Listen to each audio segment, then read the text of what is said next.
صل على سيدنا ومولانا محمد اللهم صل على سيدنا ومولانا محمد. یہ جو آپ درود پڑھ رہے ہیں یہ کہاں جا رہے ہیں؟ سنو، اللہ کے کچھ فرشتے ہیں، اللہ نے ایک کام کے لیے بنایا بس، اور ان کا نام اللہ نے رکھا سیاحین. کیا؟ ان کی ایک ڈیوٹی ہے، صرف ایک، پورے عالم میں کسی جگہ پہ بھی ایمان والا درود شریف پڑھے تو وہ فرشتے اس درود کو لیتے ہیں، سیدھا گنبد خضرا بارگاہ رسالت میں حاضر ہو، درود پڑھنے والے کے والد کا نام ملا کر اس درود شریف کو پیارا کر کے خوبصورت کر کے حضور کی خدمت میں پیش کر. کیونکہ اللہ کو اپنے نبی سے محبت اتنی تھی نا کہ منہ سے نکلے وہ کلمات کو بھی اللہ ضائع نہیں ہونے. میں نے کہا نا خوبصورت کر کے پیارا کر کے. یوں سمجھو کبھی تم مٹھائی کی دکان میں جاؤ، بولو بھائی 2 کلو مٹھائی چاہیے، وہ ڈبہ لے گا، مٹھائی ڈالے گا، شاپر میں دے گا، آپ بولو گے نہیں ہے مجھے کسی کو ہدیہ کرنا ہے، گفٹ کرنا ہے، بولے گا اوہو، وہ ڈبہ واپس لے گا، اس پہ پنی چڑھائے گا، ریبن لگائے گا، کارڈ لگائے گا، پیارے شاپنگ بیگ میں دے گا. ہدیہ دے رہے تو ہمارا پڑا ہوا درود وہ فرشتے خوبصورت کر کے ہدیہ بنا کر حضور دربار عالی ہے اس کی شہ نشان کر کے وہاں پیش کر.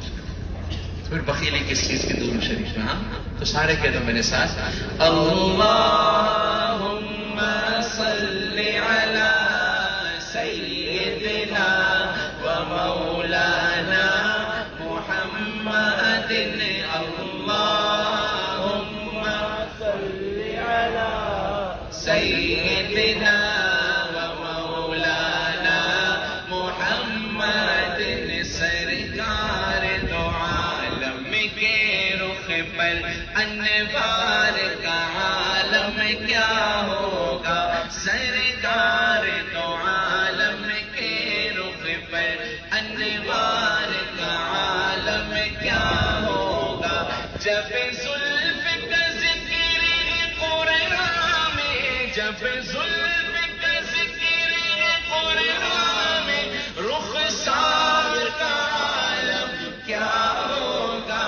اللہم صل علی سیدنا ومولانا محمد اللہم صل علی سیدنا ومولانا محمد.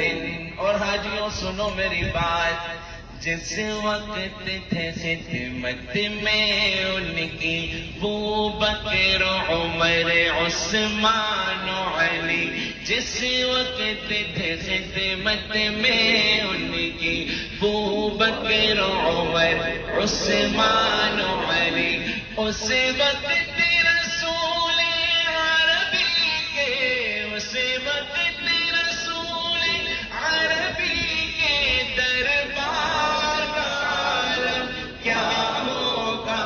اللہم صل علی سیدنا ومولانا محمد اللہم صل علی سیدنا ومولانا محمد. چاہے تو اشاروں سے اپنی کایا ہی پلٹ دے دنیا کی، چاہے تو اشاروں سے اپنی کایا ہی پلٹ دے